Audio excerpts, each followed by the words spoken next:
Alhamdulillah, alhamdulillahilladzi basarul muttaqina bina anna lahumul husna fid dunya wal akhirah. Asyhadu an la ilaha illallah wahdahu la syarika lah, syahadatan muqtaribul bil ajizi wat tasrif bi ta'atihil mujiyadil musirah. Wa asyhadu anna Muhammadan abduhu wa rasuluhul mab'usu bi risalatil munirah. Allahumma sholli wa sallim wa barik ala sayyidina Muhammadil muayyad bil mu'jizatil bahirah wa ala alihi wa ashabi ahli taqwa wal maghfirah. Amma ba'du, fa ya ayyuhal ikhwan rahimakumullah, usikum wa nafsi bi taqwallahi faqad fajal muttaqun.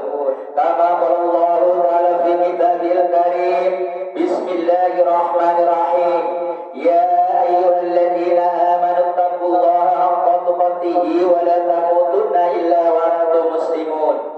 Hadirin jamaah Jumat rahimakumullah, mari kita bersama-sama memanjatkan puji syukur kepada Allah Subhanahu wa taala yang telah melimpahkan nikmat dan karunia-Nya kepada kita sehingga sampai detik ini kita masih menjadi umat yang bermartabat, umat sebaik-baik umat. Untuk mewujudkan rasa syukur tersebut, marilah kita selalu meningkatkan takwa kepada Allah, sebab takwa merupakan jembatan bagi kita untuk menggapai ridha dan kemuliaan di sisinya. Hadirin jamaah Jumat rahimakumullah, salah satu pembeda antara orang beriman dengan orang kafir adalah sholat. Orang beriman mengerjakan sholat sedangkan orang kafir tidak, karena orang kafir tidak yakin adanya Allah dan tak yakin jika Allah itu maha kuasa. Adapun orang beriman yakin bahwa Allah adalah Tuhan satu-satunya yang berhak disembah dan yakin jika Dia maha kuasa. Jika demikian, maka seharusnya orang beriman itu mengerjakan sholat. Pada kenyataannya banyak orang mengaku beriman kepada Allah, dia yakin jika Allah itu ada dan zat yang disembah, namun mereka enggan mengerjakan sholat. Keimanan seperti ini belumlah dianggap sempurna. Jika kita telah yakin Allah itu ada dan Dia satu-satunya Tuhan yang kita sembah, maka setiap perintahnya haruslah kita kerjakan, dan salah satu dari sekian banyak perintahnya adalah sholat, maka kita harus mengerjakannya. Allah Subhanahu wa taala berfirman dalam surat Taha ayat 132, A'udzu billahi minasyaitonir rajim, wa amur ahlaka bis-shalati wastabir 'alaiha, la nas'aluka rizqan nahnu narzuquka wal 'aqibatu lit-taqwa, yang artinya, dan perintahkanlah kepada keluargamu mendirikan sholat dan bersabarlah kamu dalam mengerjakannya. Kami tidak meminta rezeki kepadamu, Kamilah yang memberi rezeki kepadamu, dan akibat yang baik itu adalah bagi orang yang bertakwa.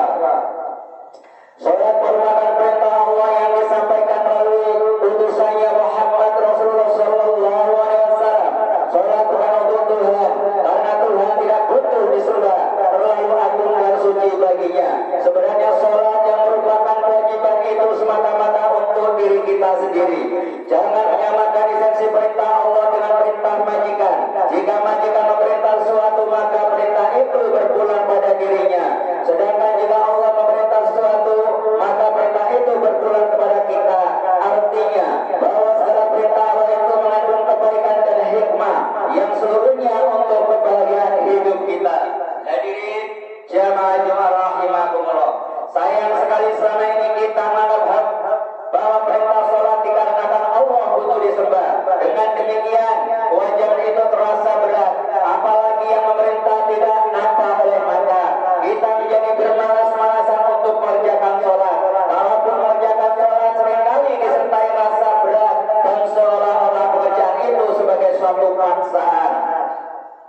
Selama ini sebagian orang memahami bahwa sholat hanyalah perintah dan pelaksananya semata-mata ritual yang harus dijalankan, sehingga sholat dirasa cukup membosankan.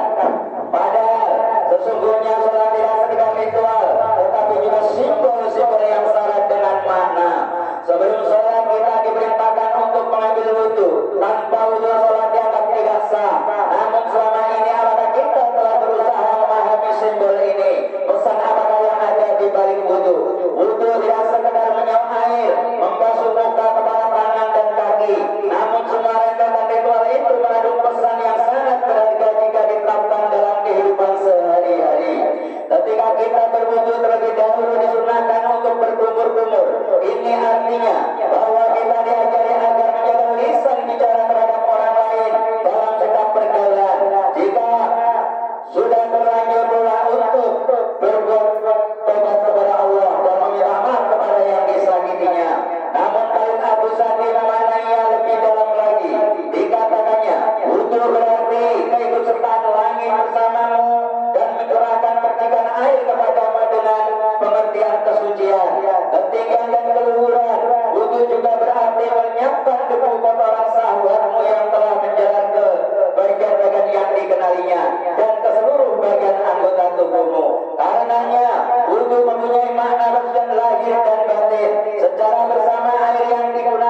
membesar dan terus besar sampai menghasilkan buahnya.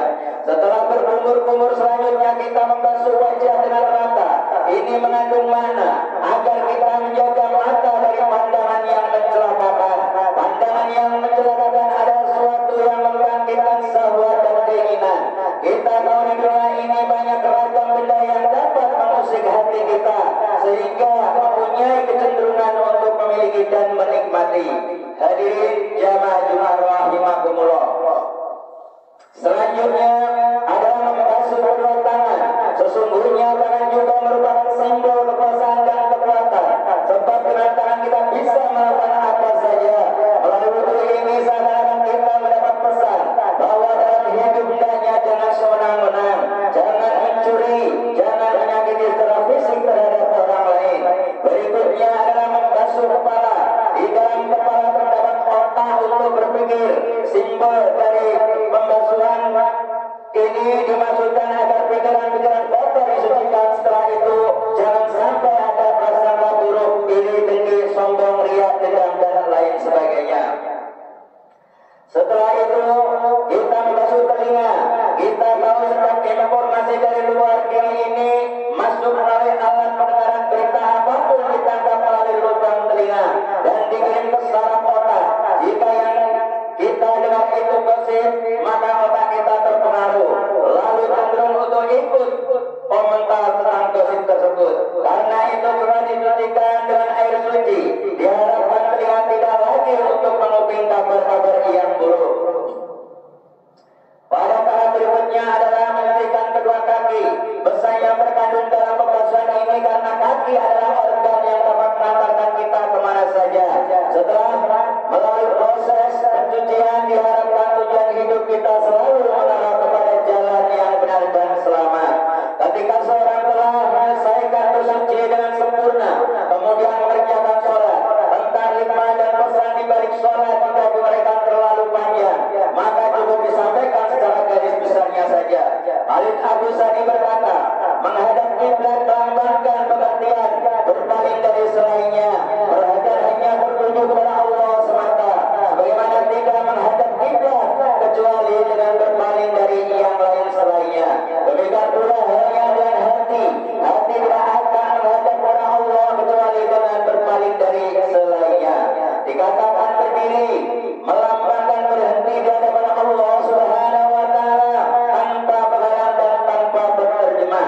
Ini sebagai latihan untuk pemberhentian yang lebih berat kelak di hari semua manusia datang kepadanya hari kiamat. Masih menurut Khalid Abu Sani, sujud melambangkan kerendahan dirimu. Ini karena anggota tubuhmu yang paling mulia, dari kepala diletakkan pada sesuatu yang paling rendah, hina di hadapan Allah. Sebagaimana membahan ranting pada batangnya sesuai dengan firman-Nya. Di bumi, di tanah itu kami telah menjadikan kamu dan kepada kami akan mengembalikan kamu. Quran Surah Taha ayat 20. Sesungguhnya dengan kita bersujud meletakkan kepala di tempat yang paling rendah, justru akan mendapatkan penghargaan. Rasulullah SAW bersabda, tidak sekali-kali seorang sujud satu kali kepada Allah, melainkan Allah meningkat satu tingkat berkat sujudnya dan menghapuskan satu kesalahannya. Hadirin jamaah Jumat rahimakumullah. Islam ini menyenangkan. Ajaran Allah begitu sempurna. Ketika hati suntuk masalah menumpuk, Allah menyarankan agar kita melakukan sholat. Dengan sholat suasana jiwa yang terus jadi jernih kembali. Ide-ide baru akan muncul dan permasalahan dapat dipecahkan. Oleh karenanya, jika tiba-tiba rasa takut menghampiri kepiluan, melanda jiwa, rasa sedih menerkam suasana, maka hendaknya kita segera melakukan sholat. Dengan sholat yang khusyuk niscaya ruh menjadi tentram dan jiwa menemui kemenangan atas izin Allah. Sholat akan mampu menghilangkan sesuatu yang buruk dan mengusir bentuk keputusasaan. Hal seperti ini dilakukan pula oleh Rasulullah SAW ketika dia menghadapi suatu masalah, misalnya menghadapi gangguan orang lain, teror dan sebagainya. Dia segera mengerjakan sholat. Dia juga menjalankan hal ini kepada Bilal. Wahai Bilal, hiburlah diri kita dengan sholat. Di dunia ini banyak kesenangan yang digemari hati tidak berlangsung lama. Suatu ketika ia akan terkikis dan kesedihan baru. Maka kurang tepatlah jika hati suntuk pikiran kusut, tetapi pergi mencari hiburan yang justru melelahkan. Hiburan yang sempurna dan menenangkan jiwa bagi orang beriman adalah dengan sholat kusuk.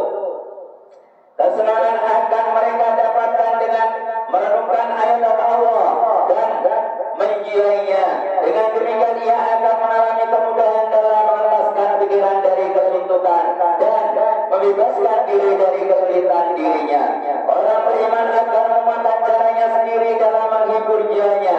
Tentu saja cara yang telah diajarkan oleh Allah melalui Al-Quran. Ketika rasa sakit meliputi kehidupannya, ia akan beralih dari dunia sempit ke dunia yang penuh pahala. Ia mengajak hatinya untuk sabar dan berserah diri penuh iman. Ia akan masuk di suasana khusyuk di dalam sholat, lalu didapatkan jiwa yang bercahaya, pikiran yang cerah dan otak menjadi cermerlang. Khalid Abu Sa'di menulis, sholat khusyuk bagaikan belayan kasih sayang yang dapat melenyapkan kelelahan jiwa, sebab seorang berada dan larut dalam ketenangan iman dan alam rohani yang tinggi. Sholat khusyuk merupakan penawar yang dapat menyembuhkan hati dan ketegangan serta kelemahannya jiwa, menjadi tenang setelah dikecam kekhawatiran. Karena dengan berzikir hati menjadi sejuk, jiwa menjadi stabil. Karena sholat khusyuk membangkitkan ketenangan bagi jiwa orang beriman. Pertanyaan yang mendasar adalah, apakah selama ini sholat kita berdapat sebagaimana harapan? Seharusnya sekarang sudah saatnya kita introspeksi diri. Jika sholat masih belum menenangkan jiwa dan mencerahkan pikiran, berarti ada yang kurang beres dalam mengerjakan amal tersebut.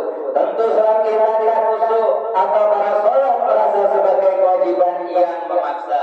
Hadirin jamaah Jumat rahimakumullah, perasaan seperti ini haruslah dihilangkan.